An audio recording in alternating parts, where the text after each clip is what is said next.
Bienvenidos y bienvenidas a este espacio. El día de hoy vamos a compartir con Gustavo López de la Escuela de Ciencias de la Computación su experiencia formativa durante esta diferente forma de enseñar a la luz de la pandemia. Él ha creado una estrategia didáctica innovadora que responde a los retos justamente de este escenario emergente. Bienvenido, Gustavo, gracias por acompañarnos en este espacio. Gracias a ustedes. Queríamos conocer y conversar con usted para que socializara justamente los aportes, los logros, los retos y todos los aprendizajes que ha construido a la luz de este periodo. Gracias por estar aquí con nosotros. No, muchas gracias a ustedes por invitarme.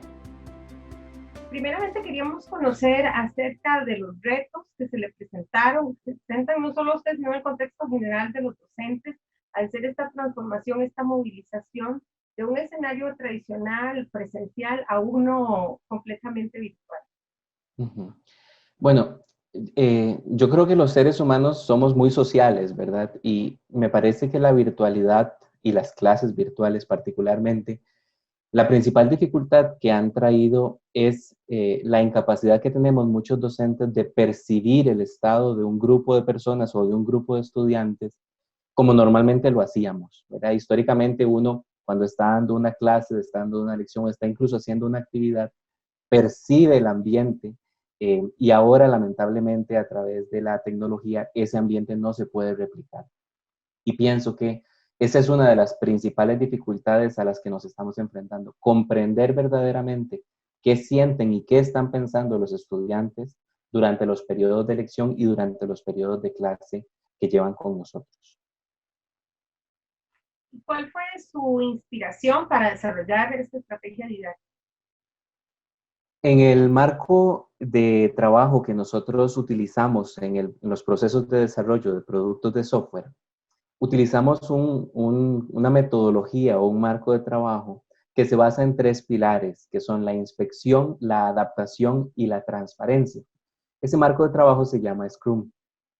Y durante el proceso del curso de didáctica universitaria, yo tomé mi inspiración de ese marco de trabajo, que normalmente es para equipos de trabajo, y lo adapté al contexto de la educación. De manera que y traté de implementar esos 3 pilares a través de instrumentos que me permitieran inspeccionar el proceso e inspeccionar cómo iban los estudiantes para poder adaptar, sobre todo generando un entorno de confianza y transparencia para poder comentar abiertamente lo que todos opinábamos y así poder mejorar en los cursos que imparto. Excelente. ¿Y podrías comentarnos cuál fue el proceso de desarrollo de la estrategia? Bueno, en ese contexto, la inspección y la adaptación se dan basado en lo que nosotros llamamos ritos o sesiones.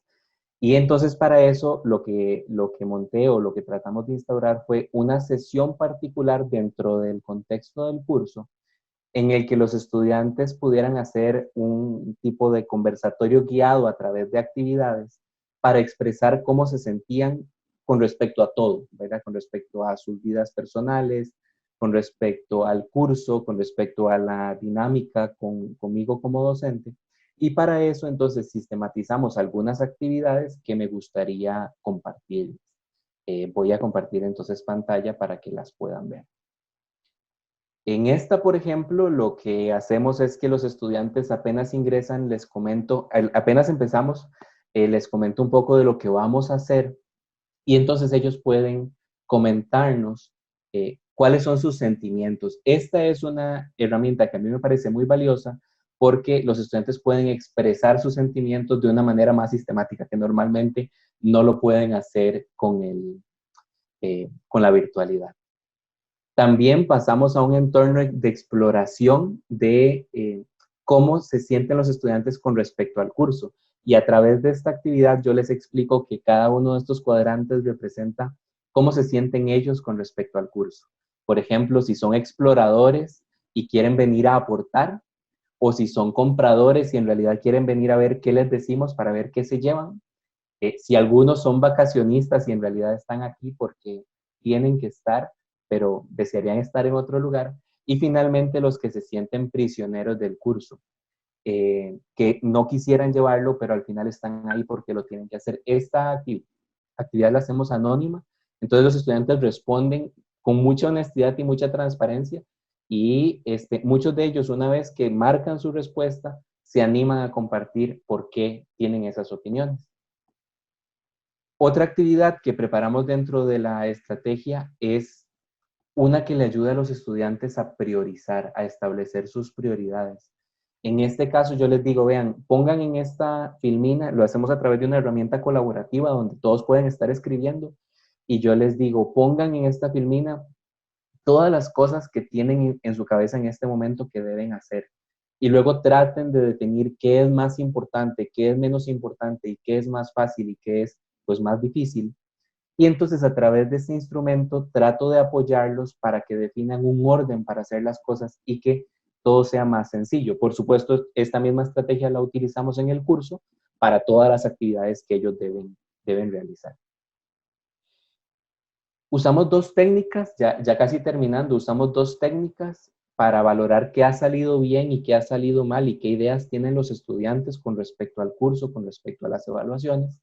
Y esta la hacemos en grupos, pero antes de ejecutar esta de manera individual, los estudiantes describen en esta otra actividad qué quisieran ellos que empezáramos a hacer, qué quisieran ellos que dejáramos de hacer y qué creen que deberíamos mantener o seguir haciendo. Entonces, a través de toda esta sistematización de actividades, los estudiantes expresan cómo se sienten. Y finalmente, siempre cierro la actividad con una de pronóstico, y para eso utilizamos una metáfora del pronóstico del tiempo, en el que le pido a los estudiantes diciéndoles que si el clima de mañana, el tiempo de mañana, fuera el curso, ¿cómo creen que estamos, verdad? Y por dicha, muchas veces los estudiantes, después de estas actividades que generan ese compartir, se sienten mucho más tranquilos, mucho más aliviados y pueden proyectar un futuro más tranquilo para ellos. Entonces, a través de estas actividades, lo que hicimos fue precisamente sistematizar ese proceso de inspección que nos permita adaptarnos y ser lo más transparentes posibles en el curso y nuestra vida cotidiana dentro de la academia. Muy bien, excelente. Vemos cómo lograste articular aspectos motivacionales con una dinámica más interactiva que permitiera a los estudiantes justamente un papel más protagónico que el de solo recibir alguna información. En ese sentido, ¿qué fue lo que más les gustó al estudiantado de realizar la propia estrategia y qué aspectos encontraron ellos como un poco relevantes o que pudieran obstaculizar su proceso de aprendizaje? Inicialmente les gustó mucho el hecho de que lo hiciéramos en una herramienta colaborativa. Lo hicimos utilizando una herramienta gratuita que se llama Jamboard de Google. Eh, Ahí todos entraban, entonces en algún momento se volvió un poco caótico porque los estudiantes son traviesos y empezaron a mover las cosas, pero una vez que ya en mi rol de facilitador de la actividad les comenté cómo debíamos irlo haciendo, fue muy sistemático y esa fue una de las cosas que les gustó mucho porque incluso cuando ellos trabajan en grupos, solitos no buscan la forma de colaborar. Entonces, el hecho de hacerlo de una manera colaborativa les pareció muy atractivo.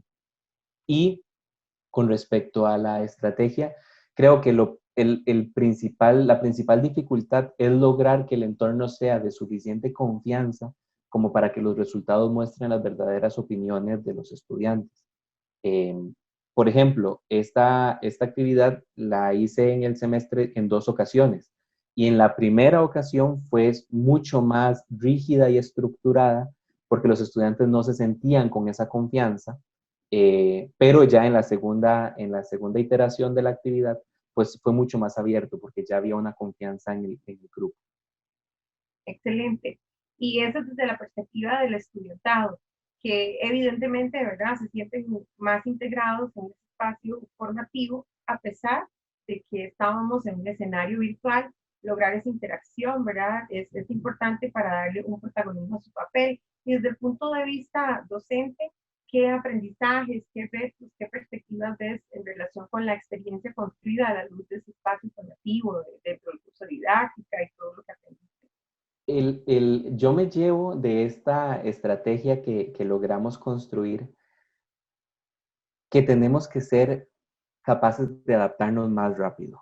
Hay contextos donde durante el curso aparecieron algunas ideas a través de estas actividades que lamentablemente no podía implementar de manera inmediata, pero que estaba convencido de que el hacerlo hubiera mejorado muchísimo el curso. Sin embargo, por algunas estructuras que aún tenemos dentro de la escuela y dentro de la universidad, esa adaptación es un poco más lenta. En los casos de contexto, como el contexto virtual, necesitamos ser capaces de movernos un poquito más rápido. Creo que ese sería el principal inconveniente, y el principal logro desde la perspectiva docente es de verdad la capacidad de capturar tanta información en una actividad tan pequeña. Muy bien. Si tuviera que volver a realizar esta estrategia, ¿qué cambios le haría? Y adicionalmente, quisiera que nos compartiera, por ejemplo, si tuviéramos otros docentes con retos similares a los tuyos, ¿qué les recomendaría?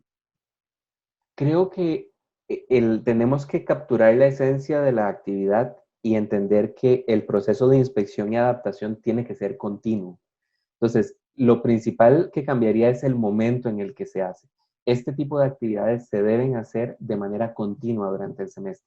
Yo pensaría que al menos 3 veces, de manera que podamos ir midiendo desde el inicio qué se proyecta, al medio cómo vamos y al final qué sucedió. Una revisión de perspectivas y después una retrospectiva de lo que sucedió. Y a los docentes que quisieran hacer esto, creo que mi principal recomendación es que uno tiene que saber que cuando hace este tipo de actividades hay que estar abierto a que se critique, porque muchas veces los estudiantes van a tener algunas ideas que pueden ser contrapuestas con las del docente y tenemos que estar abiertos a recibir esa crítica, que muchas veces es constructiva, para poder mejorar sistemáticamente nuestra manera de ser docentes y de impartir los cursos que en nuestras escuelas y la universidad nos solicitan. Muchas gracias, Gustavo, por compartir en este breve espacio la experiencia construida y evidenciarnos que es posible articular una serie de posibilidades para que el estudiante sea protagonista de su aprendizaje con una calidad importante. Muchas gracias a ustedes por el espacio, más bien.